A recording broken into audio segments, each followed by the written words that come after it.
Let's take a look at the Bulgarian AK74 style bayonets. To put it in perspective, I'm going to grab Martin's book again. On the front cover we have the four styles of Kalashnikov bayonet. The AK-47, when they switched to the AKM, the modern AK, they went to a completely bakelite grip, the blade, Bowie style blade, as opposed to the dagger, and then the wire cutter was added. When they went to the Type 2, they added the metal to the back of the grip and went to a bakelite scabbard. And we'll be talking about the AK74 style, where they switched from bakelite to polymer. While the scabbards look the same, they're now polymer instead of bakelite, and a completely different grip and a completely different blade style, but it still retains the wire cutter. So that's the Kalashnikov bayonets in general, but let's look again at the Bulgarian specifically. So we'll start out with their AK-47. Again, it's got this dagger or spear style blade.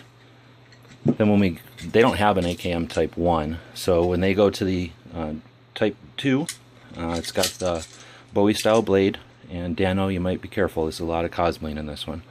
It's got the metal at the back, and now it goes to an AKM or a modern style attachment, so that's something to mention. The AK-47 attaches right under the muzzle brake. I don't have an AK-47 here, but the 74 will show us that the AK-47, the original bayonets, attached to just under the front sight block, and then this back end is just to really kind of clamp it into place. But the attachment takes place up here up front, and that's different than the Type 2s, which are actually designed for this rifle. And if I could see behind the camera there, they clip in to the front of the muzzle device, and then right here underneath the front sight. This one would be for like a grenade launcher or something.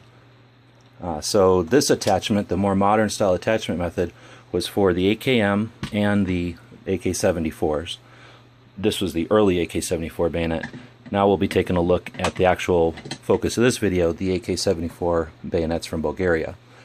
There might be one cause for confusion with the AKM Type 2 bayonets that are painted black at the factory.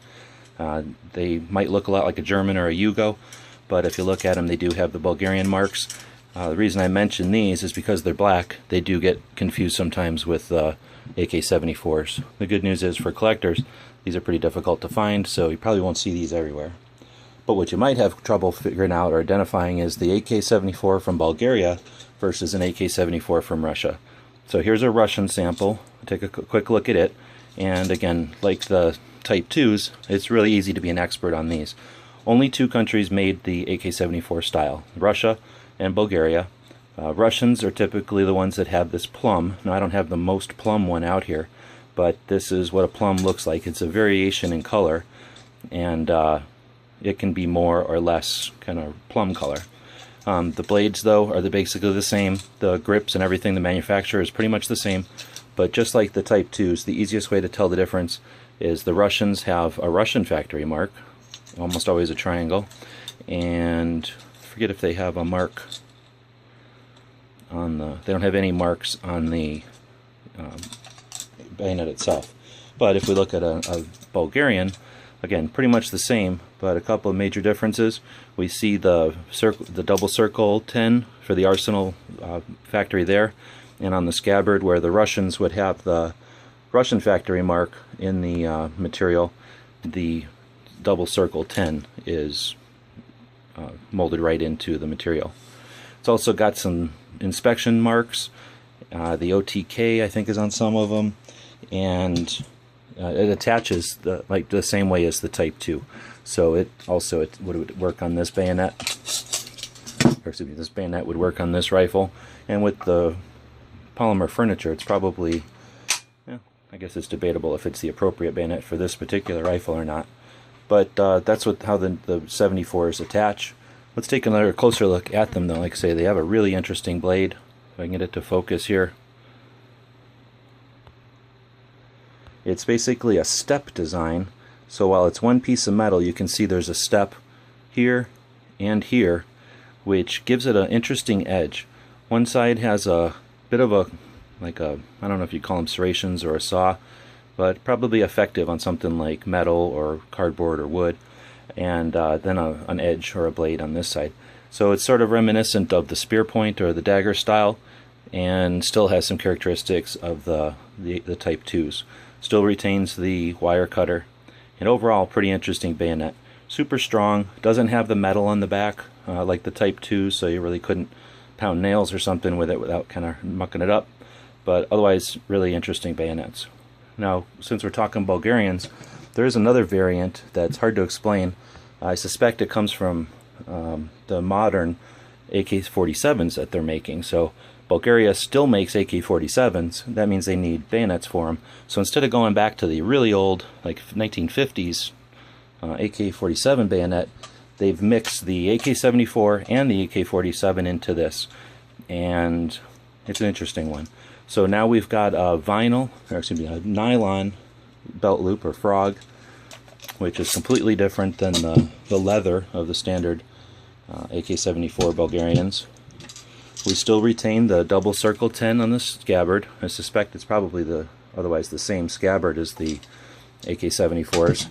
Let's see, we still have the circle 10 here on the grip, but you can see that the attachment point is now back to the AK-47 style, where the attachment is actually up front here as opposed to in the back like most of the AK bayonets.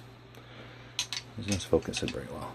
So this is an interesting one. It's a modern AK-47 bayonet, and these are, well, this was one of my only negative interactions with Europeans years ago, maybe 9 years ago now. I bought one of these from a guy in Europe, and he claims that it got stuck in customs. I never saw it, never got any money back.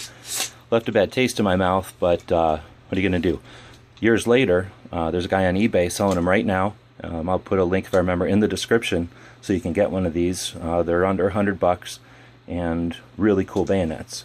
Of course, as soon as I got one from him off of eBay, I went to Vegas and found this, which is a K-bar package where it's kind of heat shrinked onto a piece of paper, but you can see it's the modern AK-47 style Kalashnikov bayonet for the Bulgarians.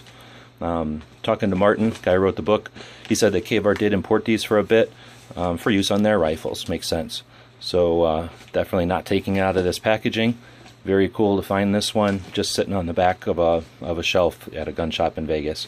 They had no idea what it was. I actually got it a little bit cheaper than the brand new one from eBay. Alright, that's the AK-47, or excuse me, the AK-74 bayonets from Bulgaria. Hopefully I've answered more questions than I've created, but if you do have questions, feel free to leave them wherever you see the video. That's a big part of the collecting stuff like this, is talking to others and finding out the different variations and the stories behind them. So if we're interested in any comments, like I say, leave them wherever you happen to see the video.